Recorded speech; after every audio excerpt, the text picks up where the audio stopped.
Hello साथियों, स्वागत है आप सभी का अपने यूट्यूब चैनल मेर क्लासेस 2.0 में। आज पढ़ने वाले हैं कोशिका के महत्वपूर्ण क्वेश्चन। अगर चैनल पर नहीं हो तो चैनल को सब्सक्राइब करें। देखो, इसका पहले क्वेश्चन रहने वाला एक कोश के जीवों के संदर्भ में सही कथन चुनिए। एक कोश के जीवों में उत्तक समन्वित होकर विभिन्न कार्य करते हैं। एक कोश के जीवों को भोजन की आवश्यकता नहीं होती है। एक कोश के जीव सांस लेते हैं और जनन करते हैं। सभी एक कोश के जीव पक्षांबिकाओं द्वारा गति करते हैं।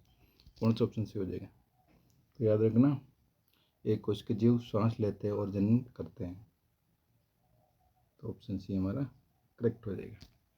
नेक्स्ट क्वेश्चन है अधिकांश कोशिकाओं को लेंस की सहायता के बिना नहीं देखा जा सकता क्योंकि जीव अधिकांश एक कोशिक होते हैं। कोशिकाएं सूक्ष्मदर्शी होती हैं। कोशिकाएं केवल शरीर के भीतर ही पाई जाती हैं या कोशिकाएं समूहबद्ध होकर उत्तक बनाती हैं। तो याद रखना, कोशिकाएं सूक्ष्मदर्शी होती हैं, इसलिए ऑप्शन बी क्या हो जाएगा हमारा करेक्ट हो जाएगा।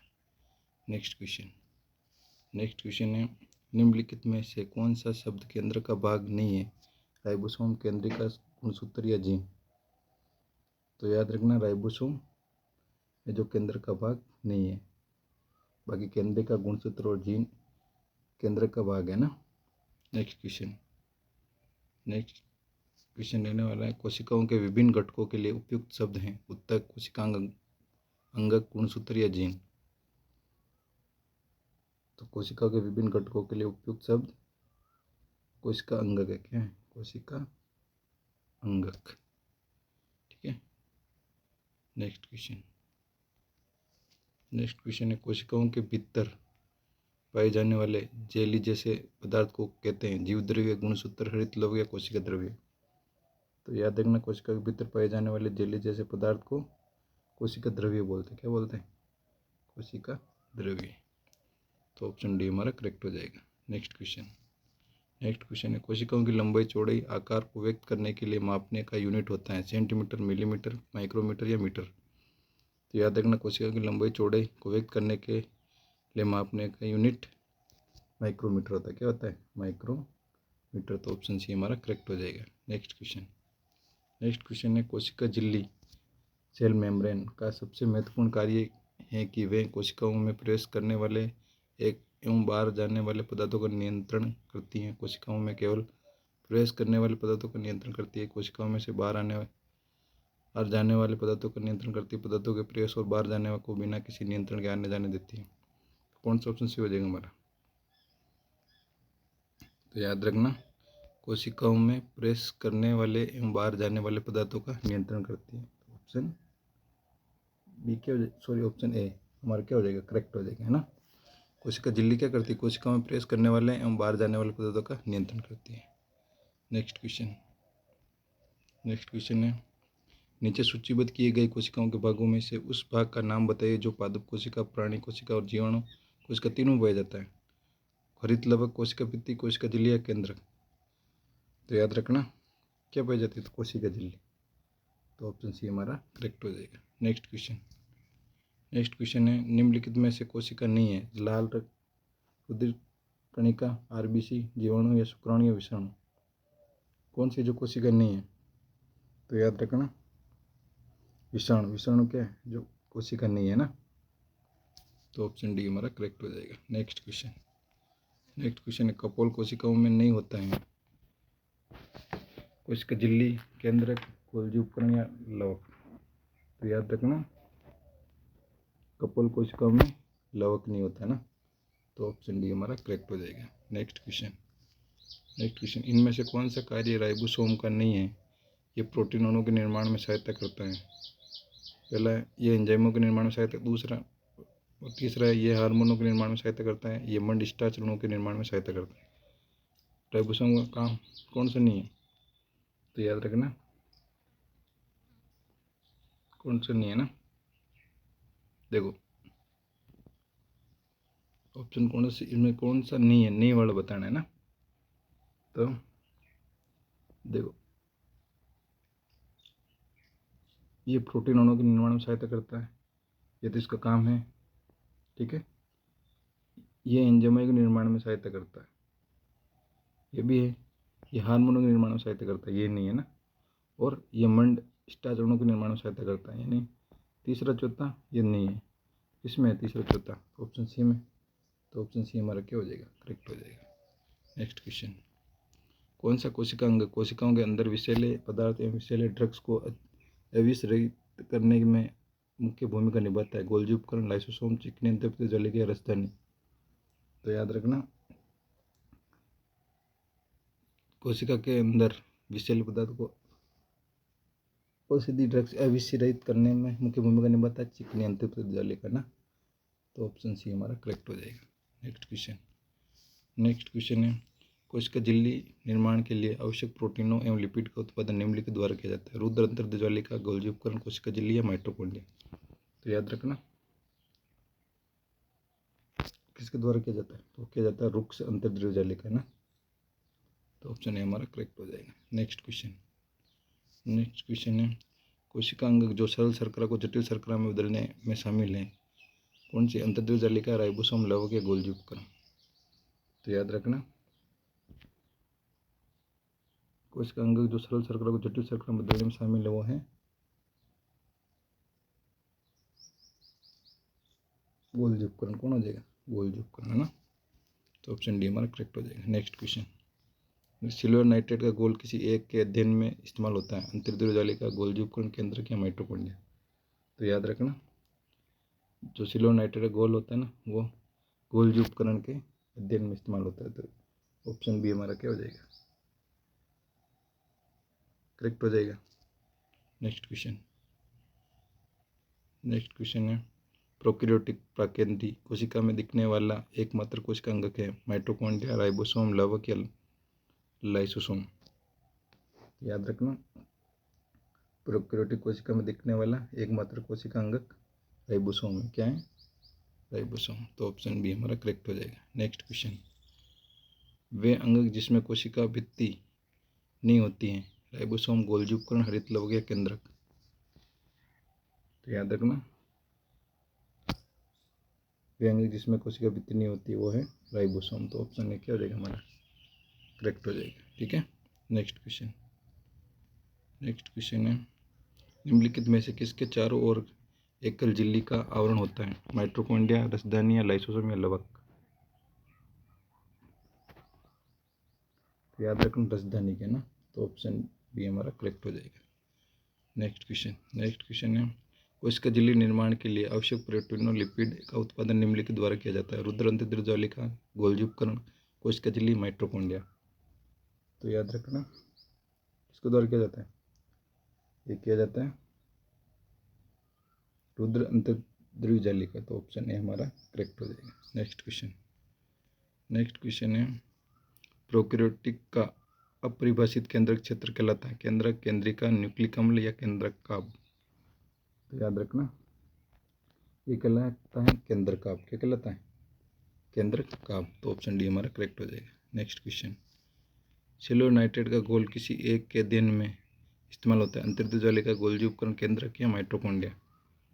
तो याद रखना, सिल्वर नाइट्रेट का घोल किसी एक के अध्ययन में इस्तेमाल होता है तो ये होता है गोल्जी उपकरण में। तो ऑप्शन बी हमारा करेक्ट हो जाएगा। नेक्स्ट क्वेश्चन, केंद्र के अलावा ये अंग जिसमें डीएनए होता है? अंतर्द्रव्यजालिका, गोल्जी उपकरण, माइटोकॉन्ड्रिया, लाइसोसोम? तो याद रखना, केंद्र के अलावा ये अंग जिसमें डीएनए होता है वो होता है माइटोकॉन्ड्रिया। क्या होता है? माइटोकॉन्ड्रिया। तो ऑप्शन सी हमारा करेक्ट हो जाएगा। नेक्स्ट क्वेश्चन, निम्नलिखित कथनों में से विसंगत कथन को चुनिए। अर्धपारगम्य झिल्ली में से होकर जाने वाले जल की गति उसमें घुले हुए पदार्थों की मात्रा से प्रभावित होती है। झिल्ली कार्बनिक अणुओं जैसे प्रोटीन और लिपिड बनी होती हैं। कार्बनिक विलायक में घुलनशील अणु झिल्ली में से होकर आसानी से गुजर जाते हैं। पादपों में कोशिका झिल्ली में काइटिन शर्करा होती है। कौन सा ऑप्शन से हो जाएगा हमारा? तो याद रखना, पादपों में कोशिका झिल्ली में काइटिन शर्करा होती है। तो ऑप्शन डी हमारा करेक्ट हो जाएगा। नेक्स्ट क्वेश्चन, कोशिका में लिपिड अणुओं को निम्न के द्वारा संश्लेषित किया जाता है? चिकनी अंतर्द्रव्यजालिका, सूक्ष्म अंतर्द्रव्यजालिका, गोल्जी उपकरण या लवक? तो याद रखना, इसका कौन सा ऑप्शन से हो जाएगा हमारा? तो ऑप्शन ए, चिकनी अंतर्द्रव्यजालिका है ना। नेक्स्ट नेक्स्ट क्वेश्चन है, नई कोशिकाओं का निर्माण पूर्व स्थित कोशिकाओं से होने की बात किसने कही थी? हेकेल, विर्चो या उकिया स्लाइडेन?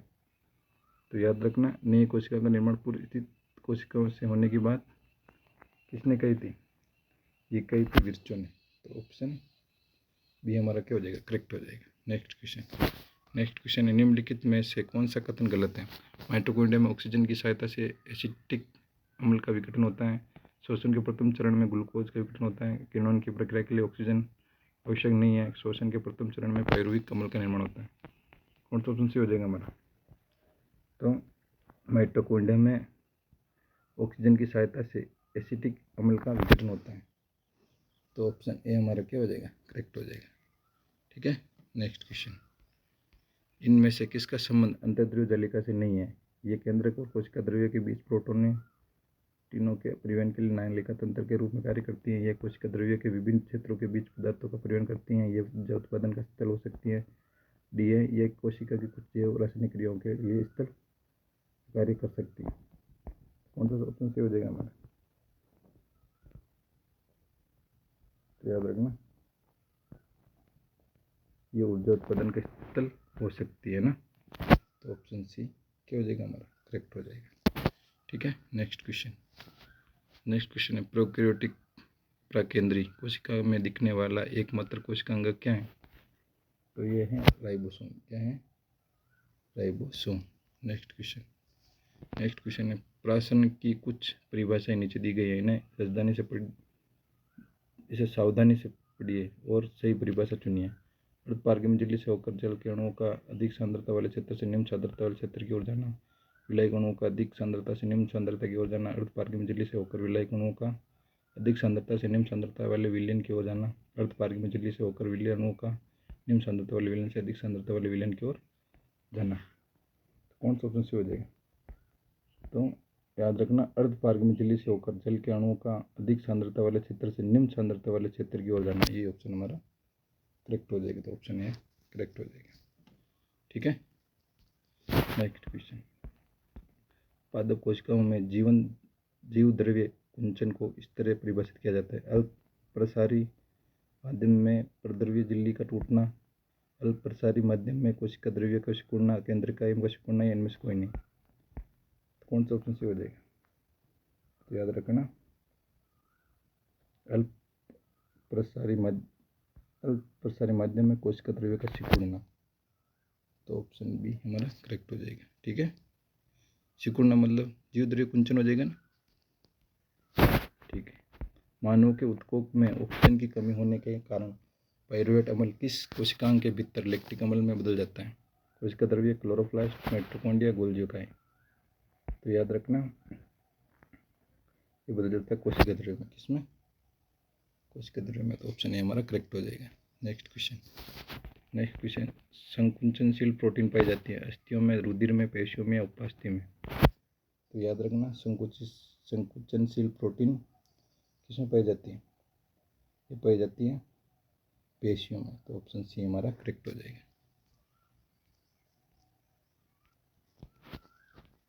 गलत वाक्य चुनिए। एक कोश के यूकेरियोटिक जीवों को प्रोटिस्टा अंतर्गत के अंतर्गत रखा गया है। विटेकर द्वारा कोशिका संरचना, पोषण के स्रोत एवं प्रक्रिया को ध्यान में रखते हुए जीवों को 5 जगत में वर्गीकृत किया गया है। और मोनेरा जगत में प्रोटी जगत दोनों स्वपोषी अथवा विषमपोषी हो सकते हैं। मोनेरा जगत के जीवों में सुस्पष्ट केंद्रक होते हैं। गलत वाक्य बताना। क्या बताना है? गलत वाक्य बताना है ना। कौन सा हो जाएगा? मोनेरा जगत के जीवों में सुस्पष्ट केंद्र होता है। ये क्या हो जाएगा? गलत हो जाएगा। तो ऑप्शन डी। ठीक है। अगला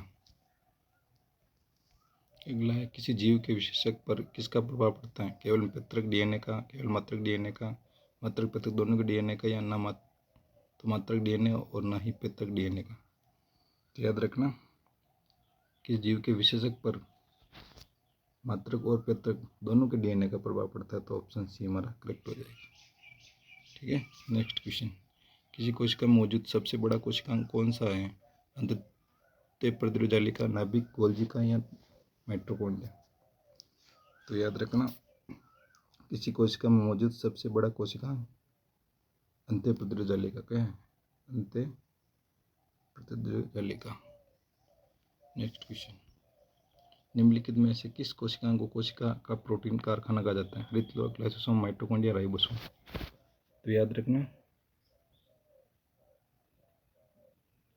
राइबोसोम को कोशिका का प्रोटीन कारखाना कहा जाता है ना, तो ऑप्शन डी हमारा करेक्ट हो जाएगा।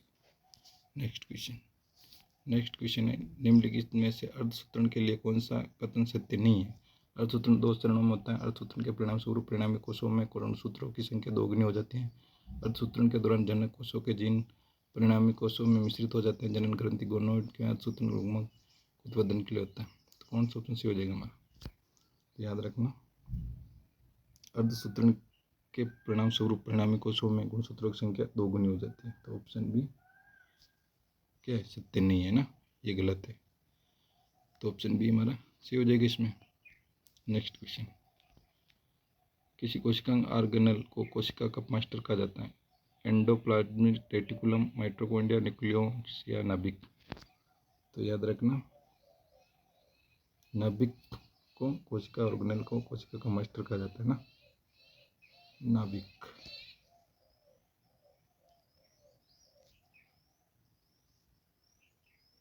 अगला क्वेश्चन, निम्नलिखित में से कौन सा एक कोशिकाओं में अधिक मात्रा में पाए जाने वाला अणु है? जल, कार्बोहाइड्रेट, सेवा, प्रोटीन। तो याद रखना, एक कोशिका में अधिक मात्रा में पाए जाने वाला अणु है जल। क्या है? जल।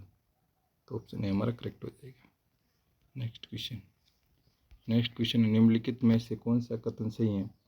प्राय लघुत्तम सजीवी कोशिकाएं हैं। माइक्रोप्लाज्म की कोशिकाओं भित्ति अमीनो शर्करा की बनी होती है। विषाणु सम एकल जंतु आरएनए अणु से बने होते हैं, या फिर रिकेट्सिया में कोशिका भित्ति नहीं होती है। क्या बताना? सही बताना कथन है ना। तो कौन सा ऑप्शन सही हो जाएगा हमारा? तो याद रखना, विषाणु सम एकल तंतु आरएनए अणु से बने होते हैं। ये ऑप्शन हमारा क्या हो जाएगा? करेक्ट हो जाएगा। नेक्स्ट क्वेश्चन, शरीर में लगी चोट की मरम्मत के लिए किस प्रकार से के सेल विभाजन का प्रयोग किया जाता है? केवल समसूत्रण, केवल अर्धसूत्रीय विभाजन, माइटोसिस और मियोसिस दोनों, ना समसूत्रण ना ही अर्धसूत्रीय विभाजन। तो याद रखना, शरीर में लगी चोट की मरम्मत के लिए केवल समसूत्रण का विभाजन सेल का प्रयोग किया जाता है ना, तो क्या ऑप्शन ए हमारा करेक्ट हो जाएगा। नेक्स्ट क्वेश्चन, साधारण मानव में गुणसूत्र होते हैं कितने होते हैं? 36, 46, 56 या 26। तो याद रखना, साधारण मानव में गुणसूत्र संख्या कितनी होती है? 46। तो ऑप्शन बी हमारा करेक्ट हो जाएगा। नेक्स्ट क्वेश्चन है, जीवों में अत्यधिक विविधता का कारण है? अनुकूलन, सहभागिता, उत्परिवर्तन या बहुगुणसूत्रता। तो जीवों में अत्यधिक विविधता का कारण है उत्परिवर्तन। क्या है? उत्परिवर्तन। तो ऑप्शन सी हमारा करेक्ट हो जाएगा। नेक्स्ट है, निम्नलिखित में से किसमें लिंग गुणसूत्र नहीं होते हैं? बंदर, चीता, तितली या छिपकली। तो याद रखना,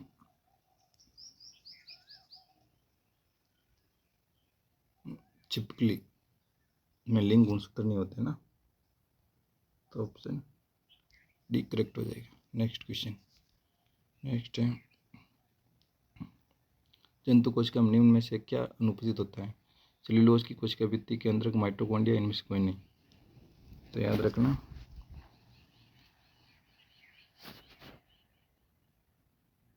सेल्यूलोज की कोशिका भित्ति। तो ऑप्शन ए हमारा करेक्ट हो जाएगा। नेक्स्ट है, पौधों में पाए जाने वाला नीला, बैंगनी या लाल फ्लेवोनोइड वर्ण किसकी उपस्थिति कारण होता है? कैरोटीन, एंथोसाइनिन, कैल्शियम या क्लोरोफिल। कौन सा ऑप्शन सही हो जाएगा? तो याद रखना, एंथोसाइनिन। क्या हो जाएगा? एंथोसाइनिन। ऑप्शन बी करेक्ट हो जाएगा। नेक्स्ट क्वेश्चन, प्लाज्मा झिल्ली बनी होती है कि प्रोटीन से, लिपिड से, कार्बोहाइड्रेट से, या दोनों, ए तथा बी। तो याद रखना, प्लाज्मा झिल्ली लिपिड और प्रोटीन दोनों से बनी होती है। तो ऑप्शन डी हमारा करेक्ट हो जाएगा ना। नेक्स्ट है, प्रक्रमित कोशिका मृत्यु के कोशिकीय और आणविक नियंत्रण को कहते हैं? एपोप्टोसिस, काल प्रभावन, या अपहासन, या उत्कर्षण। तो याद रखना उसको बोलते हैं एपोप्टोसिस। ऑप्शन ए हो जाएगा हमारा करेक्ट। नेक्स्ट क्वेश्चन, कोशिका शब्द का प्रयोग सर्वप्रथम किसने किया था? स्वान, अरस्तु, रॉबर्ट हुक या स्लाइडे? तो याद रखना कोशिका शब्द का सबसे पहले प्रयोग किसने किया था? वो किया था रॉबर्ट हुक ने। किसने किया था? रॉबर्ट हुक ने। नेक्स्ट क्वेश्चन है, जीव द्रव्य के सूखे भाग में पाए जाने वाले सर्वाधिक तत्व कौन से हैं? ऑक्सीजन, कार्बन, प्रोटीन या कार्बोहाइड्रेट? तो जीव द्रव्य के सूखे भाग में पाए जाने वाले सर्वाधिक तत्व क्या होते हैं? तो याद रखना प्रोटीन। क्या होते हैं? प्रोटीन। तो ऑप्शन सी हमारा करेक्ट हो जाएगा। नेक्स्ट क्वेश्चन, तारकाई की खोज किसने की थी? जॉर्ज गोल्जी, बोवेरी, इवानोव्स्की या वाटसन? तो याद रखना तारकाई की खोज बावेरी ने की थी। किसने की थी? बावेरी ने। तो ऑप्शन बी हमारा करेक्ट हो जाएगा। नेक्स्ट क्वेश्चन, सर्वप्रथम जंतु कोशिका में राइबोसोम को किसने देखा था? अरस्तु ने, जॉर्ज गोल्जी ने या जी.ई. पेलेट ने, रॉबर्ट ने? तो याद रखना सर्वप्रथम जंतु कोशिका में राइबोसोम को जी.ई. पेलेट ने देखा। किसने देखा? जी.ई. पेलेट ने। तो ऑप्शन सी हमारा करेक्ट हो जाएगा। नेक्स्ट क्वेश्चन है, मैनेजर ऑफ ट्रैफिक सिग्नल किसे कहते हैं? माइटोकॉन्ड्रिया, राइबोसोम, गोल्जी का या तारकाई? तो याद रखना manager of traffic signal Golgi काई को बोलते हैं। किसको बोलते हैं? गोल्जी काई को। तो ऑप्शन सी हमारा करेक्ट हो जाएगा। नेक्स्ट क्वेश्चन, अंतःप्रद्रव्य जालिका की खोज किसने की थी? Robot, KR. पोर्टर, जेसी बोस या जी.ई. पेलेट? तो याद रखना के.आर. पोर्टर। किसने करी थी? के.आर. पोर्टर। तो ऑप्शन बी हमारा करेक्ट हो जाएगा। नेक्स्ट क्वेश्चन है, कोशिका का ऊर्जाग्रह किए जाने वाले माइटोकॉन्ड्रिया नाम सर्वप्रथम किसने दिया? कोलिकर, रोबोट या सी बेंडा या फिर डी एल्टमैन? माइटोकॉन्ड्रिया नाम सर्वप्रथम किसने दिया था? तो याद रखना स्पेल दिया था सी बेंडा। तो ऑप्शन सी हमारा करेक्ट हो जाएगा।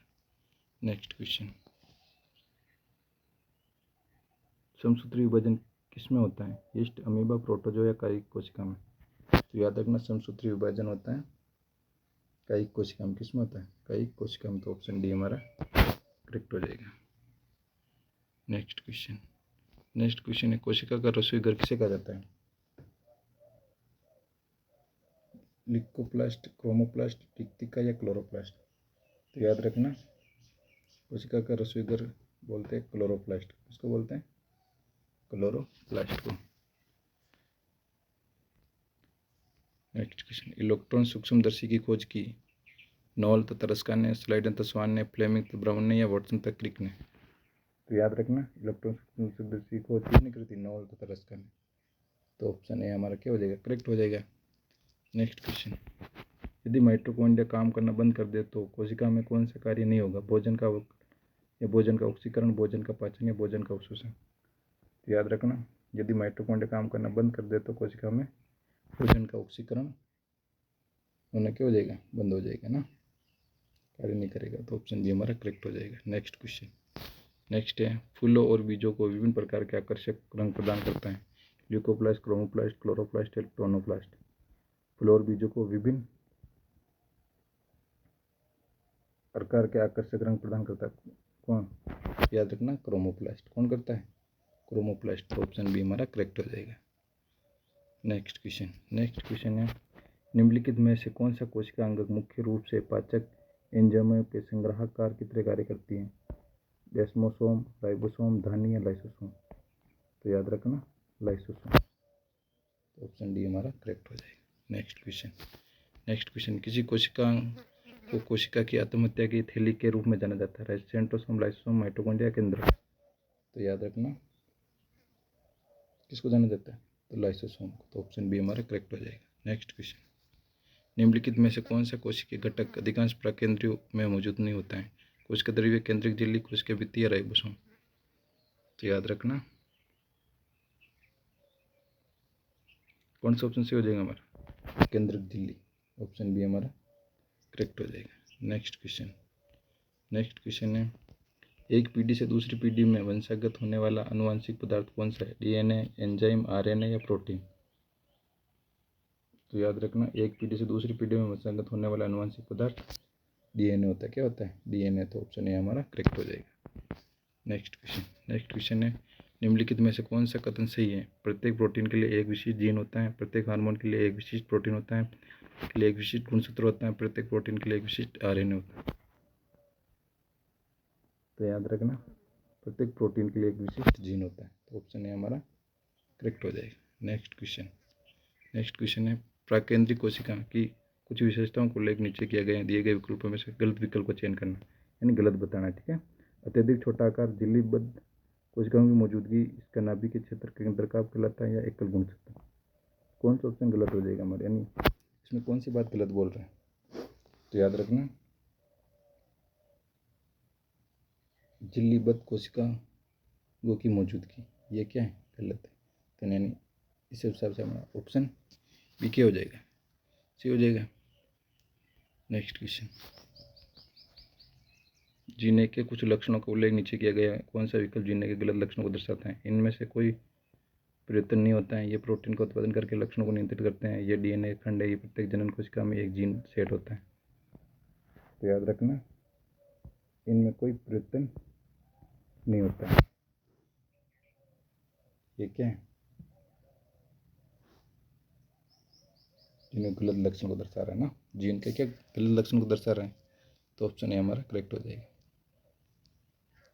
नेक्स्ट क्वेश्चन, पादप कोशिकाओं में मौजूद की मात्रा संचलन को गुण सुगम बनाने के लिए कोशिकाओं की संरचना में परिवर्तन कर देती हैं। विद्युत रासायनिक स्पंदों,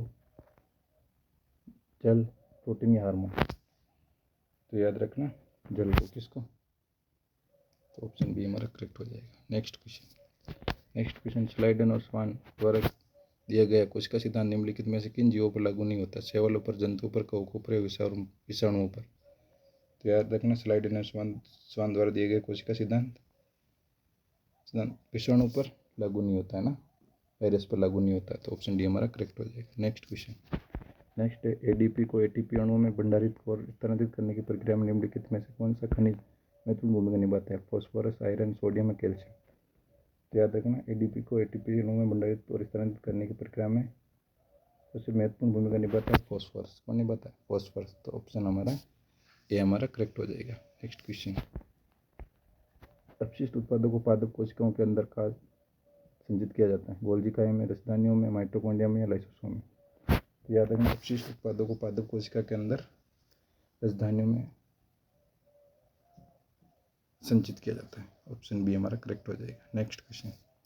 नेक्स्ट है, माइटोकॉन्ड्रिया को विलक्षण कोशिकांग क्यों माना जाता है? क्योंकि यह कोशिकीय सामग्री का भंडारण है, क्योंकि ये गुणसूत्रों को पचा सकता है, क्योंकि ये कोशिका का ऊर्जा घर पावर हाउस है, क्योंकि इसमें राइबोसोम और डीएनए होते हैं। कौन सा ऑप्शन से हो जाएगा? याद रखना, क्योंकि इसमें राइबोसोम और डीएनए होते हैं। तो ऑप्शन डी हमारा करेक्ट हो जाएगा। ठीक है। नेक्स्ट क्वेश्चन, उस प्रक्रिया का नाम बताइए जिसके द्वारा कोशिका झिल्ली के आर पार गैसीय विनिमय होता है? क्या बोलते हैं? अवशोषण, प्रासरण या विसरण या अंत्यकोशिकीय। तो याद रखना, तो बोलते हैं विसरण। क्या बोलते हैं? विसरण। तो ऑप्शन सी हमारा करेक्ट हो जाएगा। नेक्स्ट क्वेश्चन, निम्नलिखित में से कौन से जीव कोशिकांग केवल पादपों में पाए जाते हैं? माइटोकॉन्ड्रिया, लाइसोसोम, लवक या रसधानी। तो याद रखना, लवक। क्या हो जाएगा? लवक। तो ऑप्शन सी हमारा करेक्ट हो जाएगा, क्योंकि लवक सिर्फ किस में पाया जाता है? पादप कोशिका में पाया जाता है ना। नेक्स्ट क्वेश्चन है, कशेरुकियों की यकृत कोशिकाओं में एसीआर द्वारा कौन सा महत्वपूर्ण कार्य किया जाता है? प्रोटीन संश्लेषण, औषधियों का और विषों का निराविषीकरण, लिपिड का संश्लेषण या स्टेरोल हार्मोन का संश्लेषण। तो याद रखना, कशेरुकी यकृत कोशिकाओं में एसीआर द्वारा औषधि और विषों का निराविषीकरण किया जाता है। तो ऑप्शन बी क्या हो जाएगा? हमारा करेक्ट हो जाएगा, यानी चिकनी अंत्य प्रदीर्घ जालिका ना। नेक्स्ट क्वेश्चन, चयनात्मक पारगी में झिल्लियाँ हैं जो इनमें से किसको प्रवेश की अनुमति देती है? विलायक और विलेय को, केवल विलायक अणुओं को परंतु विलेय अणुओं को नहीं, ना तो विलायक और ना ही विलेय अणुओं को, केवल विलेय अणुओं को परंतु विलायक अणुओं को नहीं। कौन सा ऑप्शन से हो जाएगा? तो केवल विलायक अणुओं को परंतु विलेय अणुओं को नहीं। तो ऑप्शन बी हमारा करेक्ट हो जाएगा। ठीक है। इसी के साथ हमने इस वीडियो में 76 क्वेश्चन कवर करें कोशिका के। अगर वीडियो अच्छा लगा हो तो वीडियो को लाइक करें, चैनल को सब्सक्राइब करें ताकि आने वाले नए वीडियो के नोटिफिकेशन आपको मिलते रहें। मिलते हैं नेक्स्ट वीडियो में।